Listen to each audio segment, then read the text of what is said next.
So it's almost 2 o'clock in the morning, and I just happened to come across this video, and it's somewhat near and dear to my heart.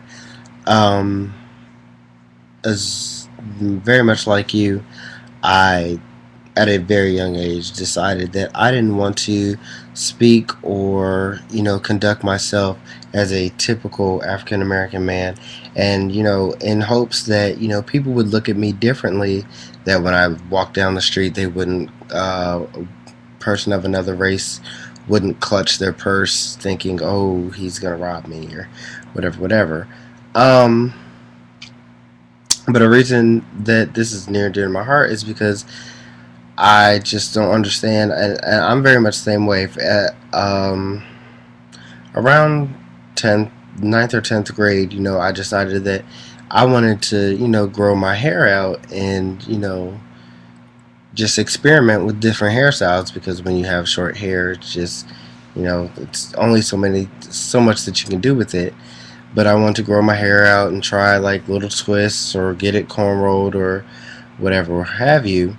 And like my mother was very much against that.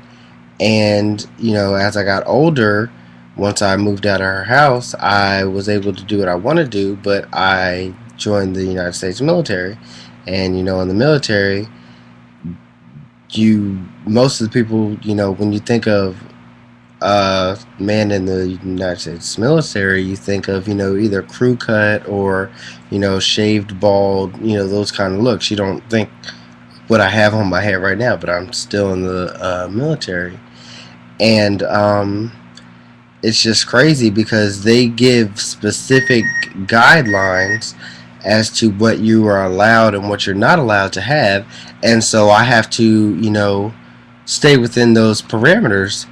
And even when I'm still inside those parameters, if I do anything like what having my hair as long as I do now, people look at me crazy and they go, you know, that's not that's out of regulation, or that's not allowed, when it is. Like, I read the rules, I read the regulations, and I style my hair accordingly.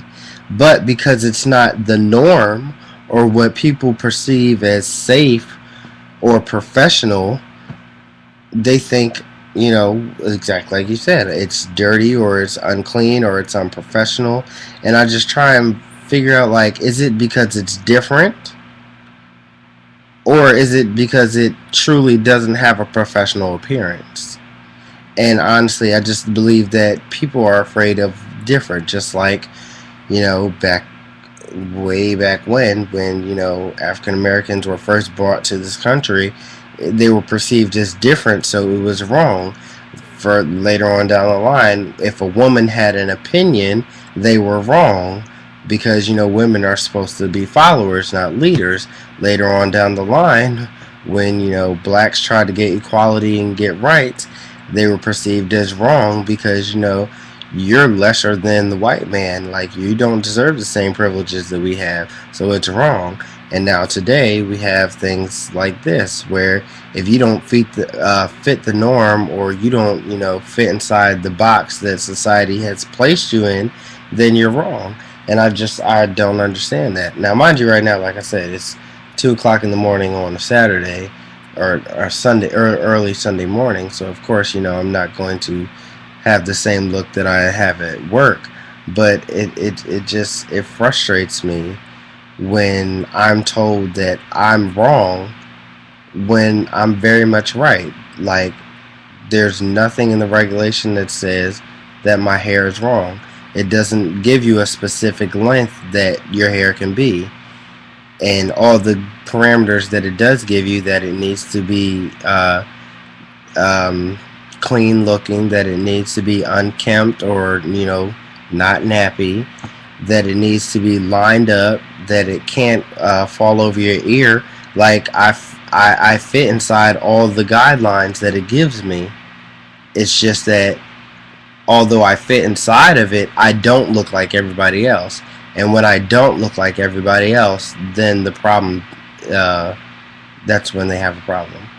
So I honestly don't understand it myself, So this is kind of, I guess, just a you're preaching to the choir type response. Like, I'm in the same boat as you. I don't understand it, and I don't agree with it. But yeah, that's just my story.